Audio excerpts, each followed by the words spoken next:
Welcome to the Online Great Books podcast, brought to you by OnlineGreatBooks.com, where we talk about the good life, the great books, great conversation, and great ideas.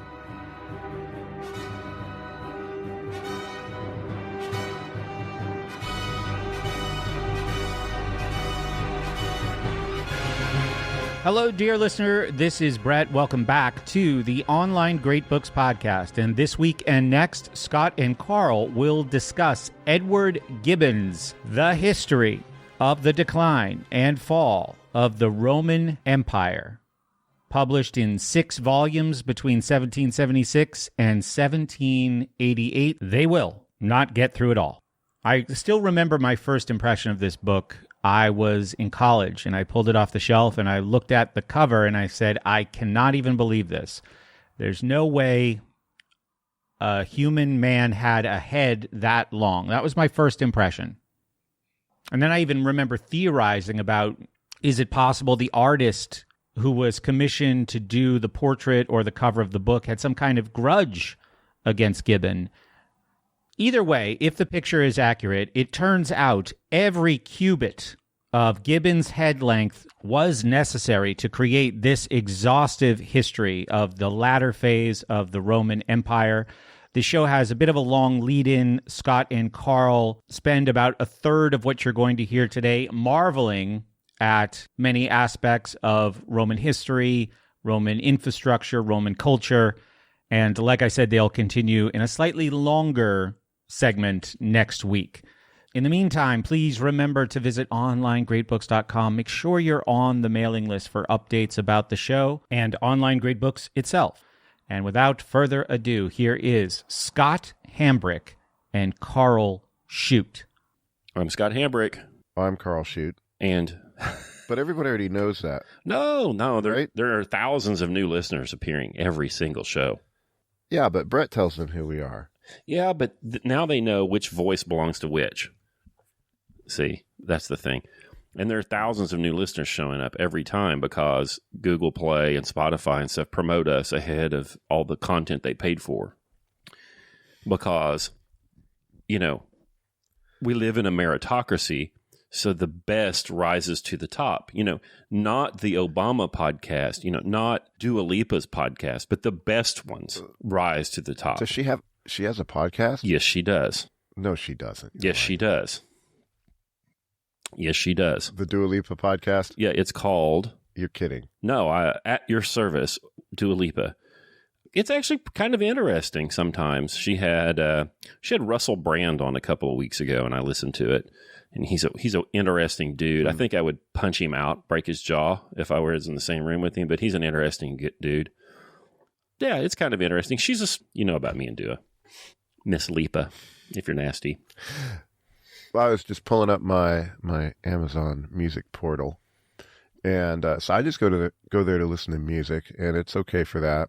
It's terrible for classical music. I'm very sad about Primephonic going away. Dear listener, there was a wonderful classical music app called Primephonic where you could search by opus number. If you wanted to listen to Beethoven from start to finish, you could do it. I did it. Apple bought them. Right. Supposedly to bring out a classical music app, which they have not done. No, they gave me a free 6-month subscription to Apple Music. It's going to run out, and they don't have anything to replace it, so I canceled that. It's just terrible. So anyway, there I am on Amazon Music, and they're pushing the podcast. Yeah, it's not ours that they're pushing. Pod pushing.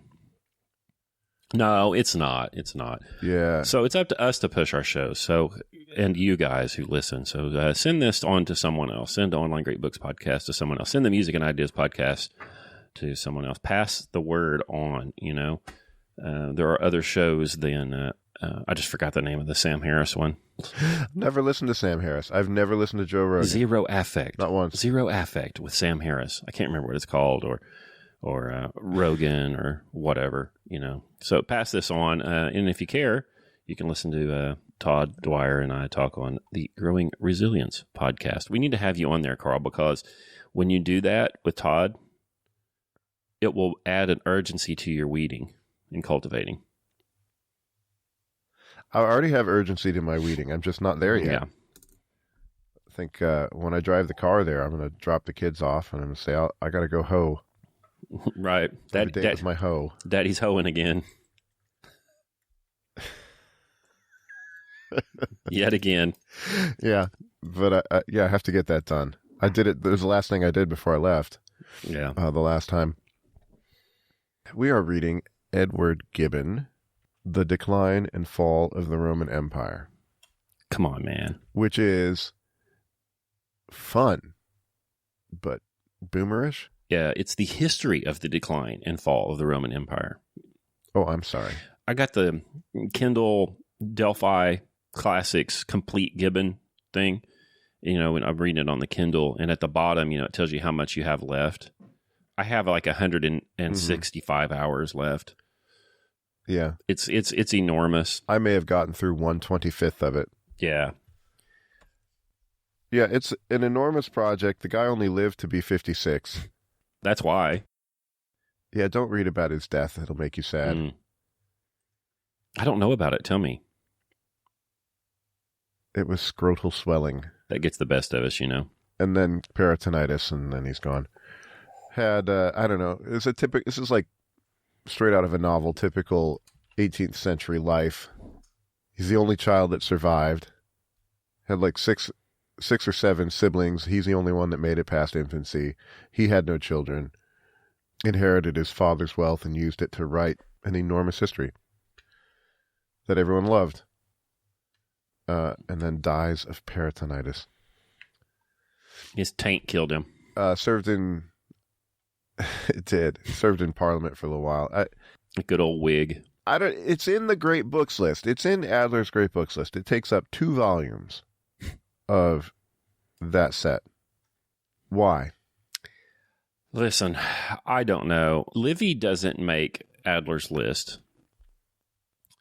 And Livy writes more about the ascendancy of the Roman Empire than Gibbon does. Gibbon doesn't write hardly anything about it. Yeah, why? Maybe social progressives, Hutchins and Adler, wanted that in there as a cautionary tale as they came out of World War II and the American Empire was on the ascendancy. Maybe. I don't know. It's not Herodotus and Thucydides great, as far as I can tell, so far.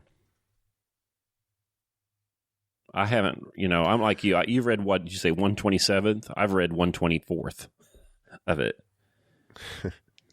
Which is 300 pages, by the way, or something like that. Yeah. I think it was probably because of its influence. I think it appeared to have been a very, very popular book. Yeah. A sellout, informing educated Europeans about ideas of empire. Mm-hmm. I think it's probably important for that. 19th century, a whole lot of that stuff is people who have read Gibbon and tried not to do what the Romans did or tried to do it better. It's fun. I'm not kidding that it's fun, dear listener. Oh, man, it it's really fun. Is. I mean, it's so modern, Karl. He wrote this thing. 1776 is when it was first published. It's just so modern. It reads as slick as you please. Like I would, if I didn't know, I would say it was written in the 20s or 30s, 1920s or 1930s. Yeah, it's just a delight. It's a lot of fun, and it's a delight to read. I think you're right about the influence thing. I see things about, particularly his ideas about, I haven't read the whole thing yet, and I want to. It's on my list. We talk about the infinity pile. This is like way up at the top of the infinity pile, actually. But I see some things in here that I think are probably not true, but influence people who haven't even read Gibbon, particularly his views on Romans and the assimilation of religions and other societies. We'll get to that here in a little bit. And people, I think modern people carry these ideas that came from Gibbon, even if they haven't read it. So he's very, very influential. You have to have something about, like, if you're going to put together a great books list, there are things that have happened that you have to have books about. The Peloponnesian War, there had to be a book about it in the list. I mean, that's very, very important. The fall of Rome, there needs to be something that covers it. And so what would it be? Well, I guess this. I mean, I don't know what would be better. I think there has to be something about the American Civil War, too. We've talked about that. Well, let's talk about Rome for a bit. I remember I had back when I used to teach real classes, at the university. And, I talk to these young people.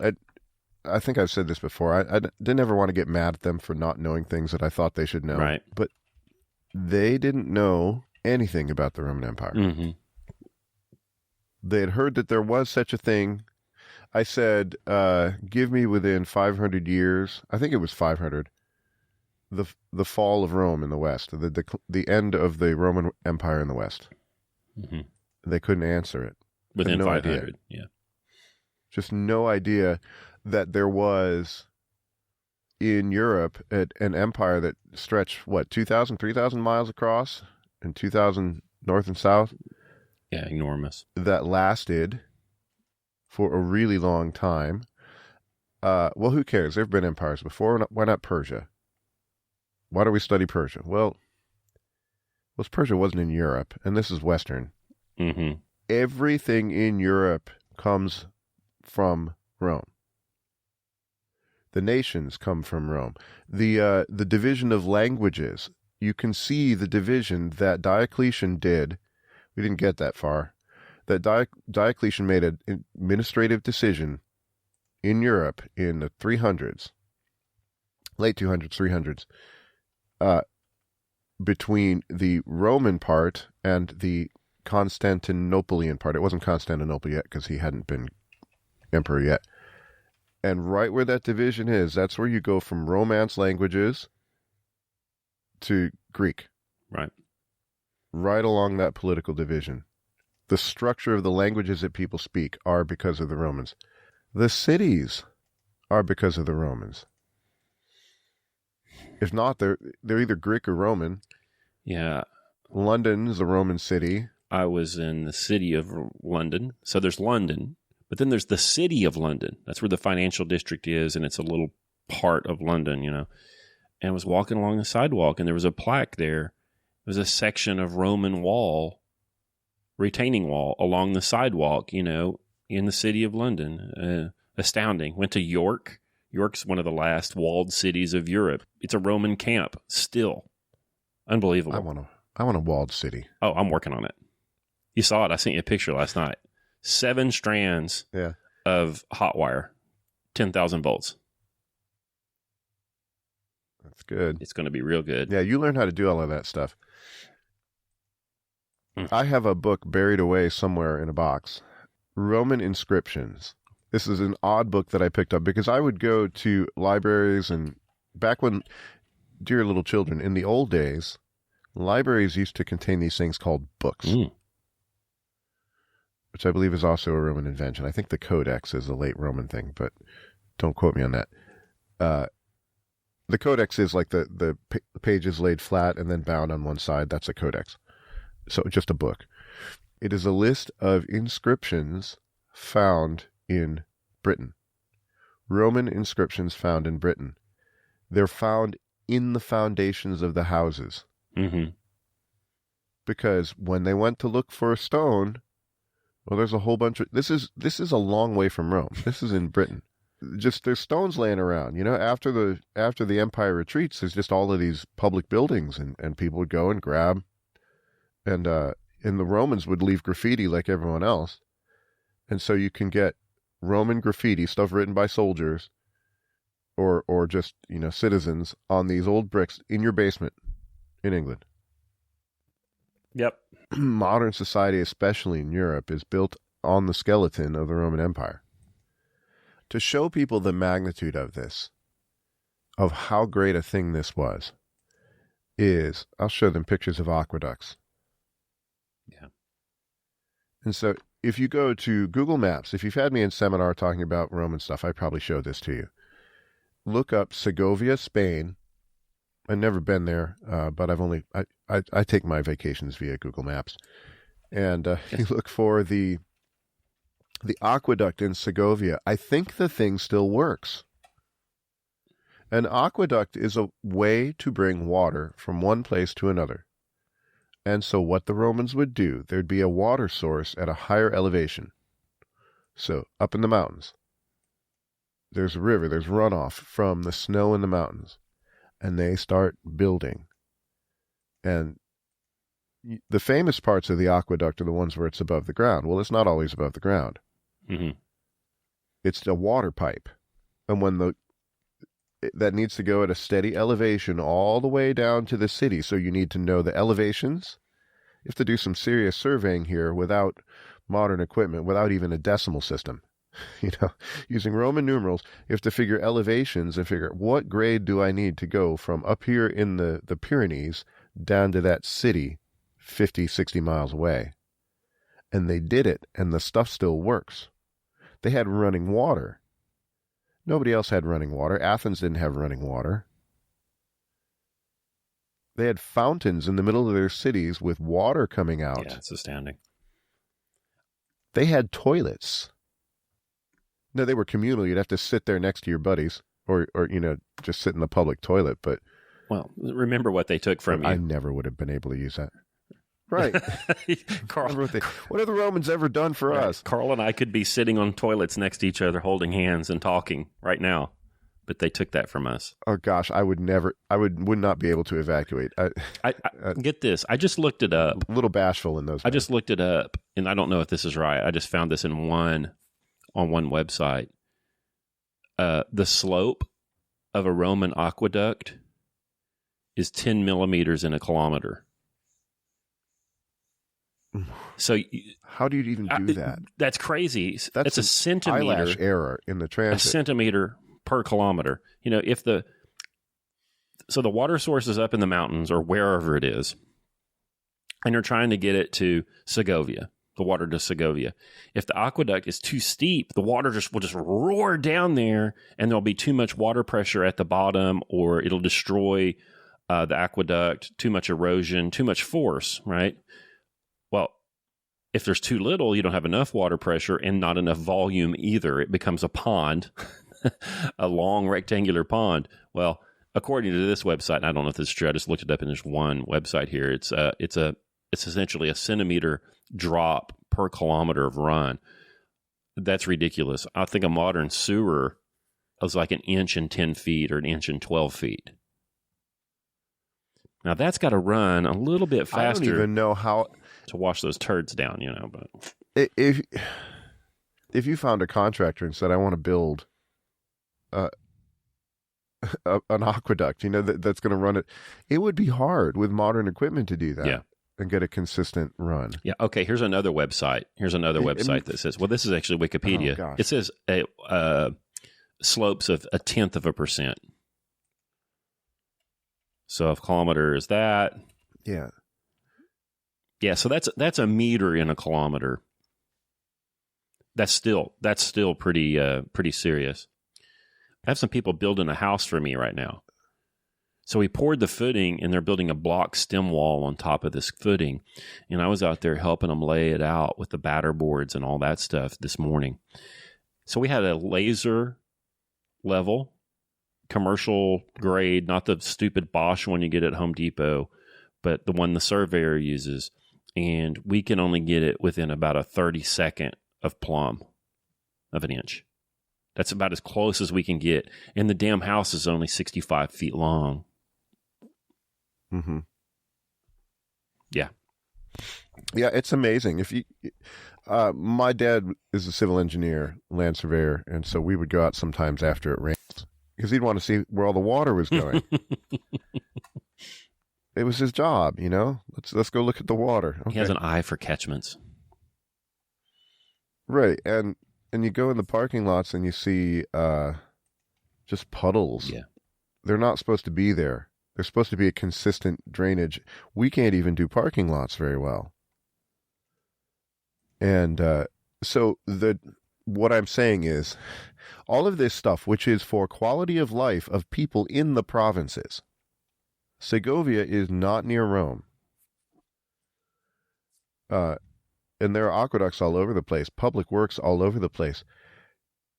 If you have to take a time machine and go somewhere and live, you have to go somewhere, where are you going to go? I would like to go to a place with running water. Either that or nothing. Like I either want running water and I want to be in Segovia, or I want to be in where there's nothing. no tweeners. A Mongol on the plains. Yeah. I'm not interested in Detroit 2020. No tweeners. Yeah, so this is an amazing thing. And in the histories, you generally, and Gibbon's, I don't know, pretty good about that, about recognizing the Roman thing is actually a pretty majestic thing that brings peace to large areas of the world. You had 200 years of peace in Europe. How often have you had that? Once. Then, yeah, only then, after Augustus. And just how many millions of people in that area had the space and the time to raise their children, to have them not be, seized by the latest horde of barbarians to come through. They did pretty well. They built pretty well. It would be worth your while to look at great empires of the past to see what they did right and maybe what they did wrong, so that perhaps you could learn and do better and then not have your empire make the same mistakes. Yeah, but it will. Well, it will, of course, but you read history. It's not like you can change anything. You'll just see it come. Right. You'll just be more upset, like me and Karl. I called Karl yesterday, upset. He's like, I don't know. I'm busy. Call Melissa. Thanks. Yeah, that is a problem. You read a lot of history, and you're like, yeah, I saw this in Thucydides. This is not going to go well. and you could tell somebody, you could spurg out on as a Twitter anon and do a long thread about how this is exactly what happened in 373, and it doesn't matter. It won't change anything. No. But it should. Right. Yeah, you read history for the future. Thucydides says that somewhere. Maybe it's Tacitus who says that. One of these old historians says that the point of history is for the future, so that you can have a better view on how to act. And you have the whole history of Rome. You can see it from its origins. You can see, what did they do well? How did they manage to extend their influence from that little city in the swamp on the Tiber to all of Italy, to the whole Mediterranean basin, to Britain and Syria? How did they do that? And then how did they administer the thing? That's where I wish there was more stuff available on the public works. They had, ladies and gentlemen, I know we have one female listener. Ma'am. At least. Is that your wife? Lady. That's my wife. Lady and gentlemen. They had concrete. Let this blow your mind. They had concrete. Concrete is where you mix cement and aggregate, and then it's a substance that you can shape, and then a chemical reaction happens and it turns to rock. We didn't rediscover concrete until like 1790 or something. Yeah. Not only that, they didn't have steel rebar, which is great, because we put rebar in a highly basic, high pH concrete. It corrodes and oxidizes, and then it expands and essentially breaks itself up. So they could build an aqueduct and have no steel in it, and the thing is just rock stable. And then we build stuff and put steel in it, and then it lasts 52 years. It's great. It's great. Okay, so Hagia Sophia is a Roman thing. Let's go, boys. Hagia Sophia it was the biggest church in the world for a long, long time. We should get it back. It was built in the 6th century, I think, or 7th, by the Emperor Justinian. Not personally, but it's this huge freestanding dome. Huge. It has an 11-second reverb in there, I think. Maybe 13 seconds. It's built in an earthquake zone. And it's still standing. Yeah, it's crazy. We're standing on the shoulders of giants. And they didn't have calculus. Well, calculus is the problem. They didn't have a zero. We've talked about this. Try to do math without a zero. I'm sorry, I'm getting heated up here. This is not about Gibbon. Come on. No, but I'm setting the stage. Yeah. Why you would care about this Roman thing? Yeah, I think you should. You know what really made me irritated was, well, this is about the decline and fall, and I know something about the ascendancy and maintenance of. And Rome at its best cared about the citizens. You know, it tried to improve the life and create ease for its citizens, for its people. Like you said, aqueducts, sanitary sewers, roads, infrastructure, good coinage, peace. And it didn't do this the entire time that we have a Rome. It had 3 or 4 different kind of governments, I think, and I'm not a Roman historian, but it was a lot of different things. So when you say Rome, there's a lot of Rome going on, and you can say almost anything good about certain times and almost anything bad about certain other times. But it seemed to care about the citizens, and it got sanitation right, and it got the peace thing right, and it got a lot of the administrative stuff right. And I drove into the nearest metropolis the other day, and the roads are almost unpassable. Wife and I drove into town in her small Buick thing, and we decided that next time we came in, we were going to drive the truck. 3/4 ton 4-wheel drive truck with bigger tires and more travel in the suspension and stuff. I was thinking of the food quality that they must have had. Their food quality must have been enormously better.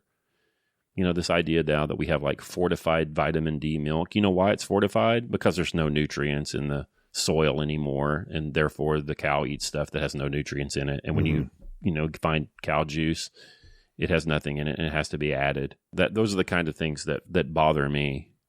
You know, I've almost entirely rejected the germ theory of disease. In doing that, you know, what causes disease? You know, I've kind of accepted this sort of terrain theory. We do not live in a healthful society, and they did. It's absolutely horrible. Anyway, do we want to talk about the book? Yeah. So I'm going to pull out a quote just to give you a sample of the writing, which is delightful. The first sentence. This is in the preface by the author about the last part of his book, which is about Constantinople.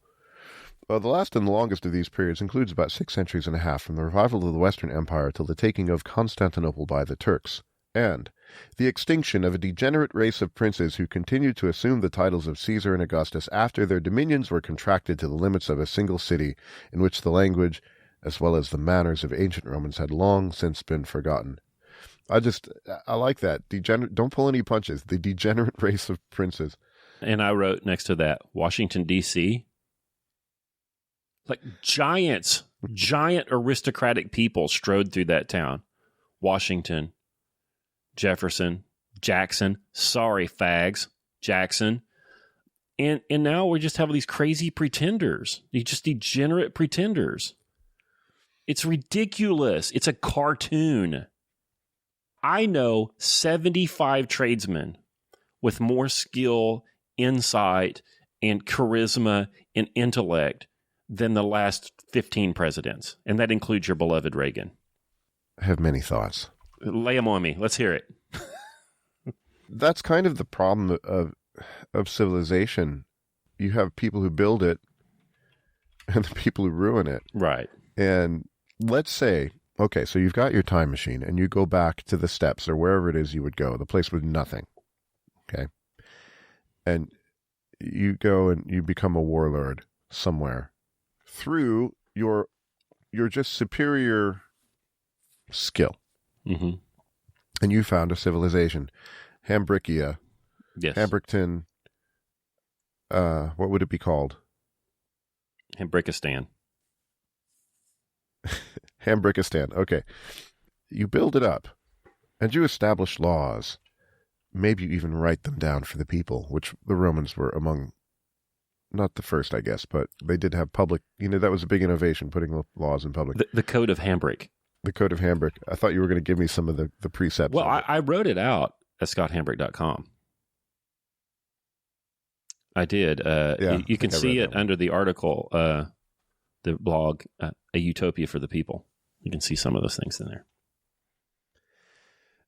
But then at some point, at some point, the glorious God Emperor will have to depart this earth. Well, what happens to Hambrickistan? You get FDR. Eventually you get the people in a stable, healthy society. You do not need merit in your leaders. It insulates the leaders from the consequences of their wrongdoing.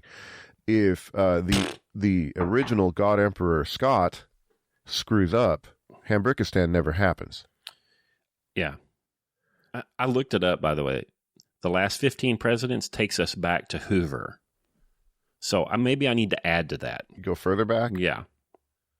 I'm kind of fond of Calvin Coolidge. Well, he's the one just before Hoover. And then it's Wilson before him, right? Yeah. And Wilson was an abomination. Holy smoke. Yeah. Yeah, we have this rule, we don't like talking about living politicians during seminars, and occasionally I've made it the 100-year rule. And so I will defecate on Wilson. He's far enough back. Yeah. Not a lot of hot feelings about Wilson, although I have them. Oh, by the way, for all of you dumb people listening, Online Great Books isn't this podcast. And this podcast isn't Online Great Books. Just like it was Lucky Strikes brings you the Jack Benny program. When Jack Benny and Rochester were cutting up, it didn't have anything to do with Lucky Strikes, right? And Jack Benny had nothing to do with Lucky Strikes either. They just passed some money back and forth. So if you got cancer from Lucky Strikes, Jack Benny didn't give you cancer, right? So, and if Jack Benny made a joke at Mary Livingston's expense that you didn't like, Lucky Strike didn't do that. It was Jack Benny. So, if you didn't like something I said here, realize I don't lead seminars. Like my job is to do infotainment here and give you some edgy stuff and hold your interest. And if you can't take it, we just don't want you as a client anyway. So just beat it. If you can't understand all that, just beat it. But if you do understand it and you find this interesting, come on down. We'll read some stuff together. Actually, we won't, because I don't do that. I do the orientation for people and tell them how it works and where to find things and how to click on stuff. And then that's it. There you go. Yeah, I do a bunch of seminars, but it's not about me. It's I actually prefer the best seminars are when I show up and they're already going. Karl lies all the time in seminars anyway. You'll never know what he thinks because, if you say X, he's going to say Y, even if X is his dearest, closest held idea. He's a liar. Yes. What? Yeah. Oh my God. That's my job. Back to Gibbon. I got the first line of the real book. The extent and military force of the empire in the age of the Antonines. Is that how you say that? Antonines? Sure. The first sentence. In the 2nd century of the Christian era, the empire of Rome comprehended the fairest part of the earth and the most civilized portion of mankind. I kind of stumbled on that, but that's lovely. Might even be true. I think it was. The frontiers of that extensive monarchy were guarded by ancient renown and disciplined valor. The gentle but powerful influence of laws and manners had gradually cemented the union of the provinces. Their peaceful inhabitants enjoyed and abused the advantages of wealth and luxury. Kind of sticks the knife in there a little bit, doesn't he? The image of a free constitution was preserved with decent reverence. The Roman Senate appeared to possess the sovereign authority and devolved on the emperors all the executive powers of government. This is so clever. You could read that 50 times. The peaceful inhabitants enjoyed and abused. Okay. And then he says, the image of a free constitution was preserved with decent reverence. What exactly is he getting? What? The Senate appeared to possess the sovereign authority. Very interesting. He got me hooked right away. Yeah, so it goes back to the way Augustus set the thing up. So Rome was founded, 753 BC, according to Livy.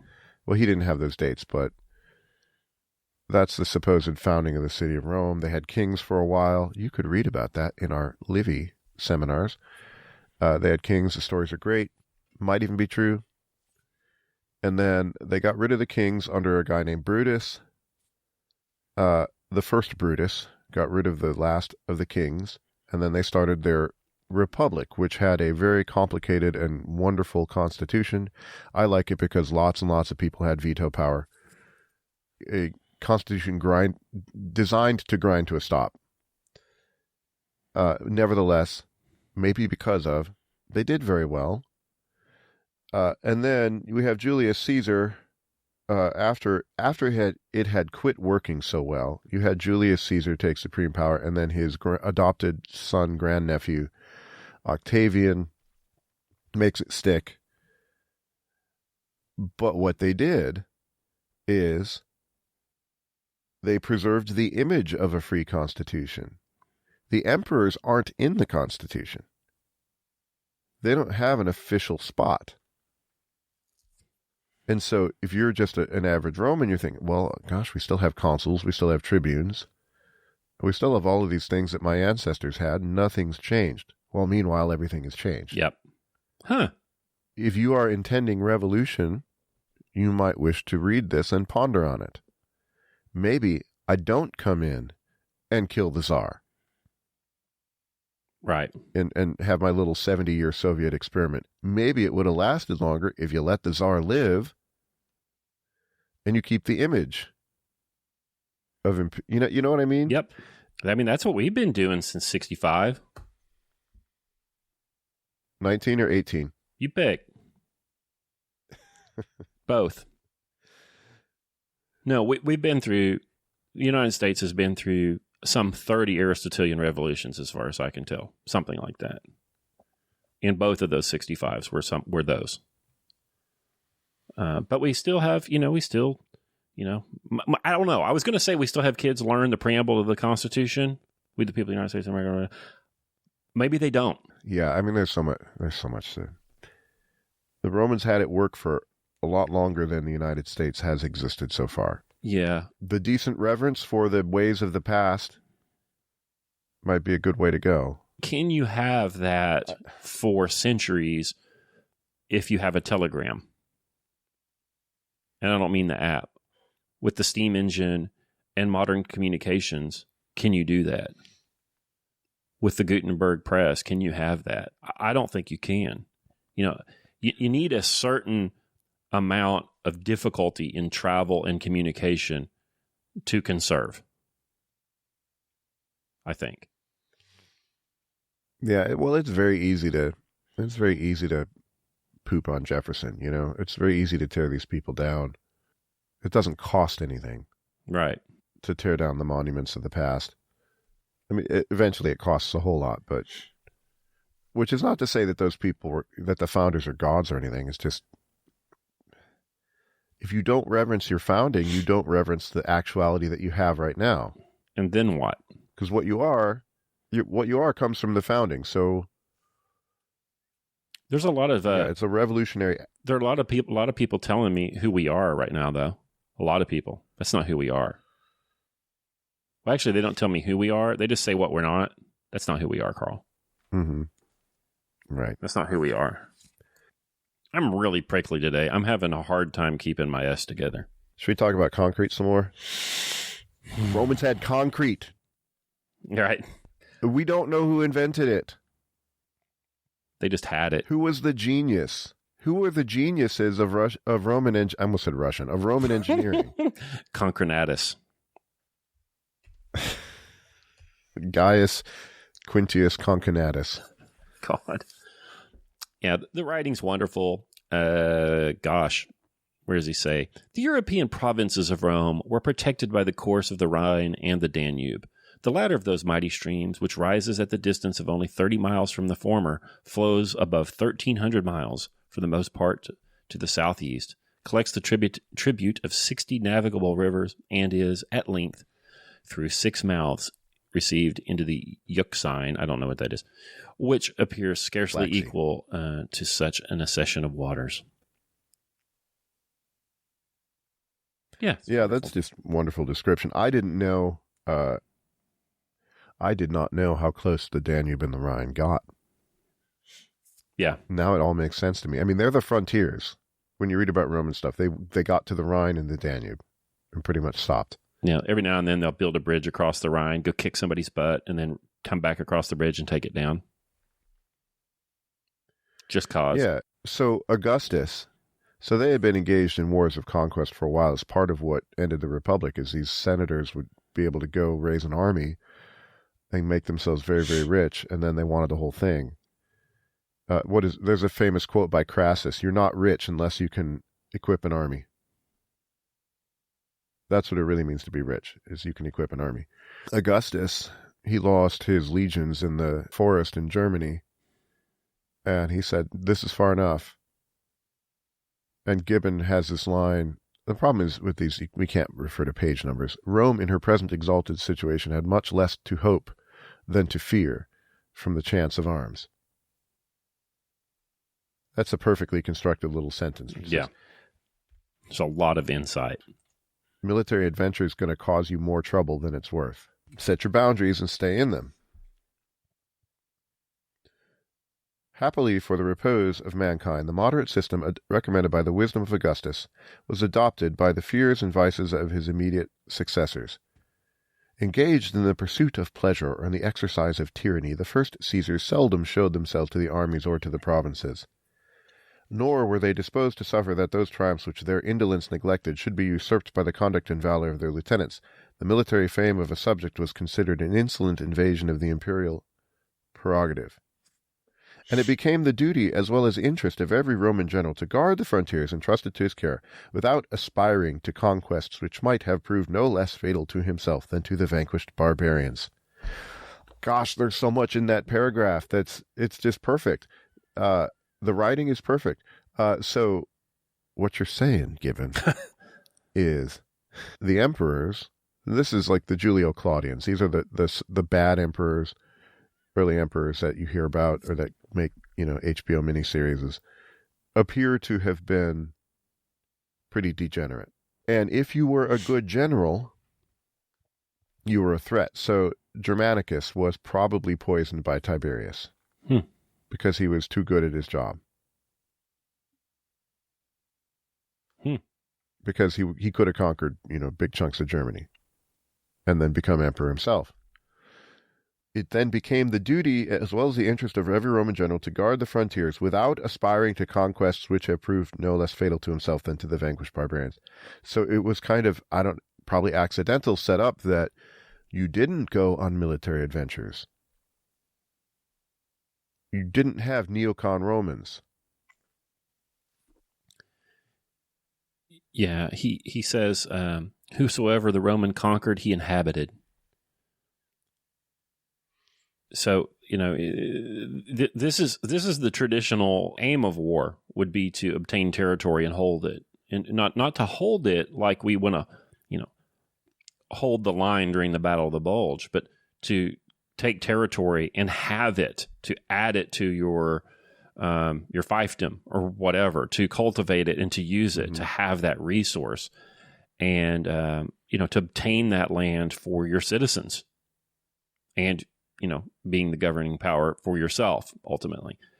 This whole thing where we have these ideological wars is about, let me do a little math, about 108 years old. It is crazy. To fight somewhere for no purpose. That's not what Twitter says. They say to make the Ukraine safe for rim jobs. Goodness. It's hard not to just go, when you read Roman stuff, to go and just rebound it back on 20th, 21st century stuff. The Romans would not have invaded Iraq. No. And if they had invaded Iraq, it would become a Roman province.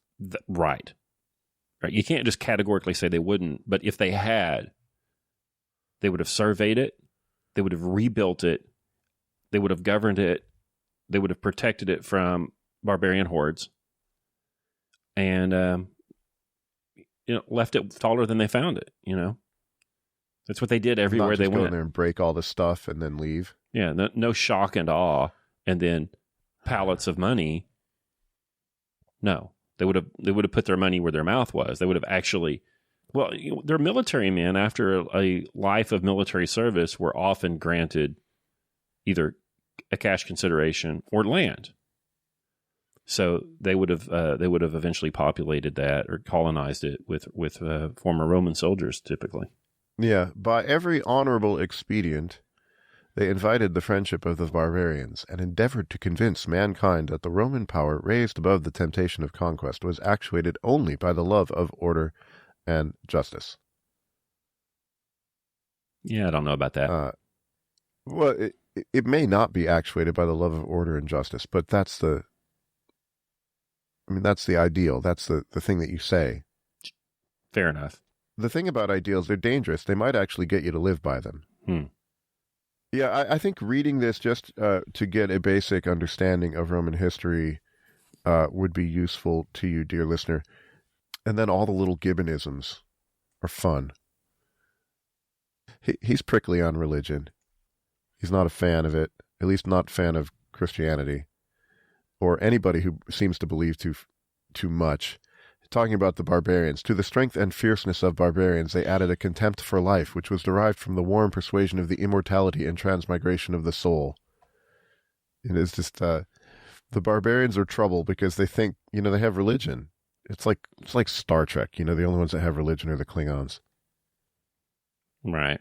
Star Trek. Yeah, Star Trek is Gibbon in space. Well, you said that he's the first boomer. And that might be, which is not an insult. It's just what I mean is he seems to be very. I mean, he's British. He seems to be very pleased with the British Empire and civilization as he sees it. He thinks it's all just fine and great. He's full-blown Enlightenment man, which the boomer is the extension of. Yeah, you just clear out all of that superstition and administer it well, and it'll be good. Science had too many and too much real discovery too early.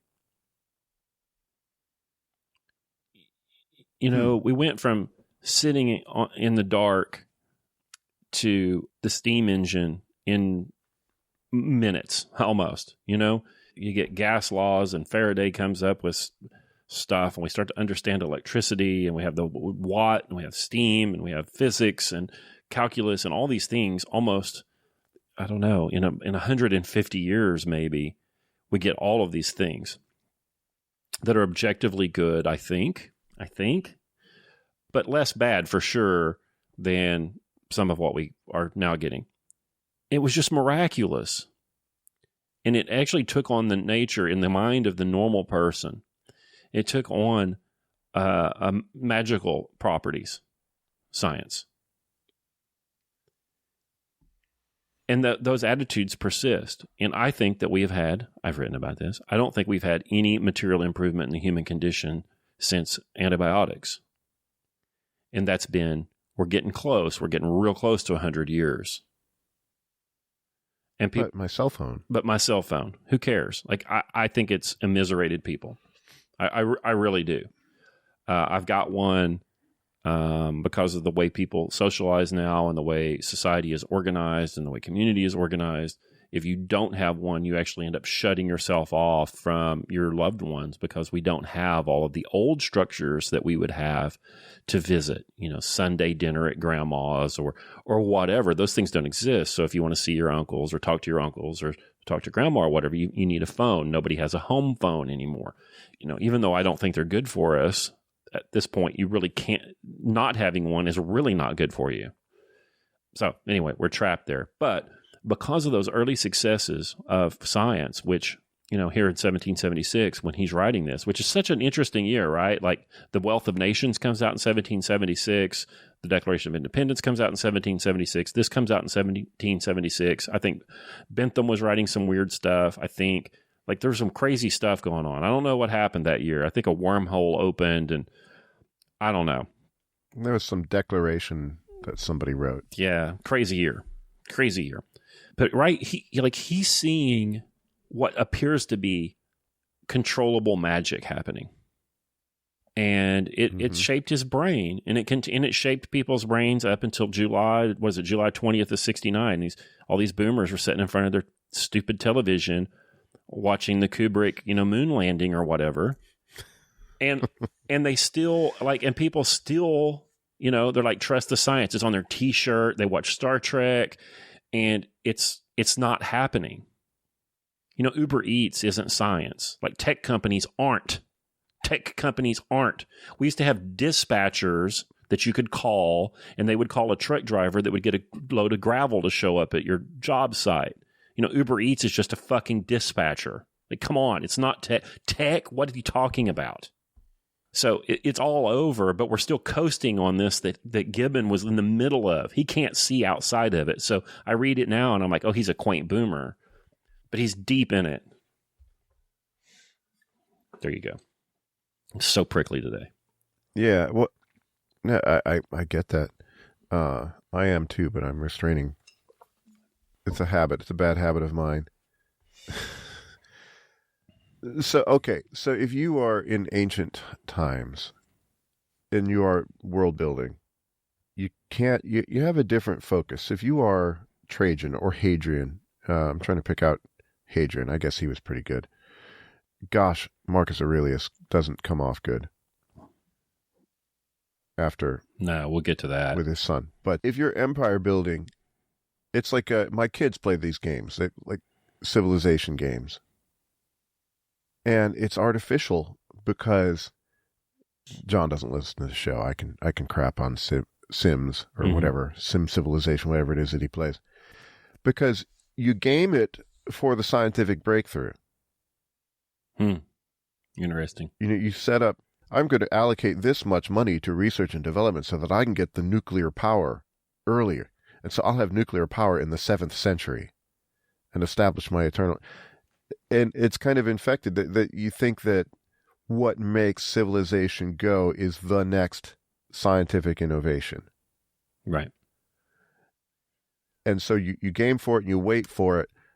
If you're an ancient Roman, you can't do that. The best things you've got are concrete and whatever magic they did for those aqueducts. And so you're going to build for 1,000 years because nothing's going to change in 1,000 years. And so it raises your horizon of how you can plan. Yeah. And you're building anyway. So why not do it to last, for crying out loud? It's just so disgusting. Ugh.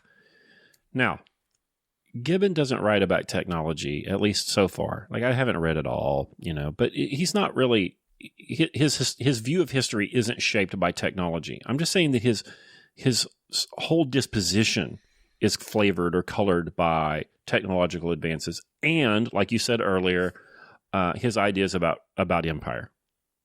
Here he is, George II era. And so he's got ideas about empire. And Americans who were not Americans, the English of North America had not disabused George II and his subjects of their notions of empire at all yet.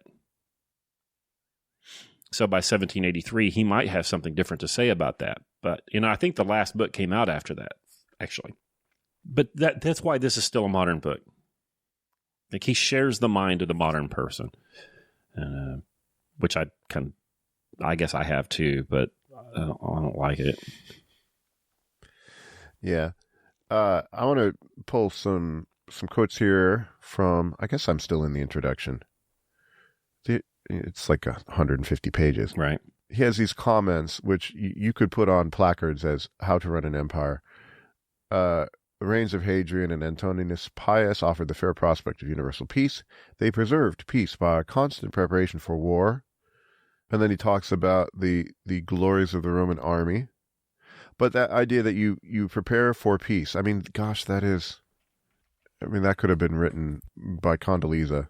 No, it couldn't. Like, Americans have talked about nothing but like the peace dividend as like, well, this is something that we're going to exploit, right? Like, where's the preparation for peace and the seeking of it? There's not, I don't know that it's happened since 1789. It's something they've looked forward to so that maybe they could balance the budget for a minute. But the American people haven't wanted peace. Well, wait a minute. I'm sorry, I made that mistake. The American government hasn't wanted it. Yeah, I guess you're right. But it would be the slogan. It might be the slogan. Although our slogans have been about the peace dividend and making the world safe for democracy, which is really about conquest. I guess it was Wilson talked about peace in our time. Was it Wilson? No, that was the guy before Churchill. Oh, Chamberlain. In England. Yeah. Yeah, and he's been vilified. Come on. We're going to have to go read Buchanan's book about Churchill's war. Oh, my God. Dear listener, this is rough. You read Rome, and it reads back on you in the modern times. He tells us a lot about Rome, about the geography of the thing, about the people. Here at location 1645, whatever good that does you, Karl, the number of subjects who acknowledge the laws of Rome, of citizens, of provincials, and of slaves cannot now be fixed with such a degree of accuracy as the importance of the object would deserve. Patui. We are informed that when the Emperor Claudius exercised the office of censor, he took an account of 6,945,000 Roman citizens who, with the proportion of women and children, must have amounted to about 20 million souls. The multitude of subjects of an inferior rank was uncertain and fluctuating, but after weighing with attention every circumstance which could influence the balance, it seems probable that there existed in the time of Claudius about twice as many provincials as there were citizens of either sex and of every age, and that slaves were at least equal in number to the free inhabitants of Rome. So here we go. The total amount of this imperfect calculation would rise to about 120 millions of persons, a degree of population which possibly exceeds that of modern Europe in 1776, of course, and forms the most numerous society that has ever been united under the same government. Big. Lots of people. Mm-hmm. Rome itself was probably 2 million. That's a big city. It's a big city. Smaller than Chicago, bigger than Milwaukee. Pretty big for no electricity. Yeah. I was entertained by the description of the Roman army. Just telling you what a legion was. But, okay, so for me, this is 108 7,315ths into the book. I have a different app. I paused after this and thought. In the purer ages of the Commonwealth, the use of arms was reserved for those ranks of citizens who had a country to love, a property to defend, and some share in enacting those laws, which it was their interest as well as duty to maintain. So, in the Republic, so this is what a knight is. A knight is a person who could afford a horse, the equites, and the patricians were they were the old families who had property and things to defend, and so they'd be your generals. But in proportion as the public freedom was lost in the extent of conquest, war was gradually improved into an art and degraded into a trade. The legions themselves, even at the time when they were recruited in the most distant provinces, were supposed to consist of Roman citizens. Well, that doesn't last. So you have, the bigger they got, and this is just Roman history, this is just Gibbon telling us this. Even to talk of it as Roman, it's hardly Roman anymore. When you get 200 or 300 years out, the armies are entirely other people. Let's see. So that distinction of being a Roman citizen was generally considered either as a legal qualification or as a proper recompense for the soldier, but a more serious regard was paid to the essential merit of age, strength, and military stature. And then here's some interesting, fun stuff. In all levies, a just preference was given to the climates of the north over those of the south. The race of men born to the exercise of arms was sought for in the country rather than in cities. And it was very reasonably presumed that the hardy occupations of smiths, carpenters, and huntsmen would supply more vigor and resolution than the sedentary trades which are employed in the service of luxury. So the Romans recruit their armies from Appalachia. Yeah, I was just going to say that. I know. Not from Manhattan. But the bigger they got, the less I could imagine, like, hipster Romans in 250 or 300, and, like, one of them says, well, I'm going to go join the Legion. I'm like, what? Why would you do that? That's for barbarians. stay here and have fish sauce with us.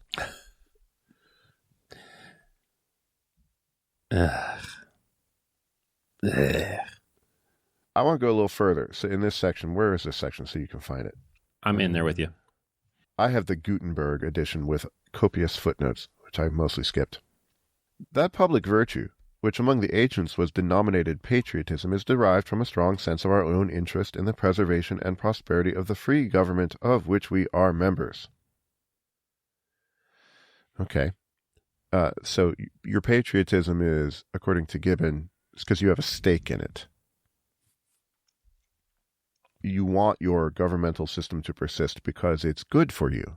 Not only is it good for you, but it's actually yours. Mm-hmm. Well, that's what republic means. It means our thing, the public thing. Our Cosa Nostra.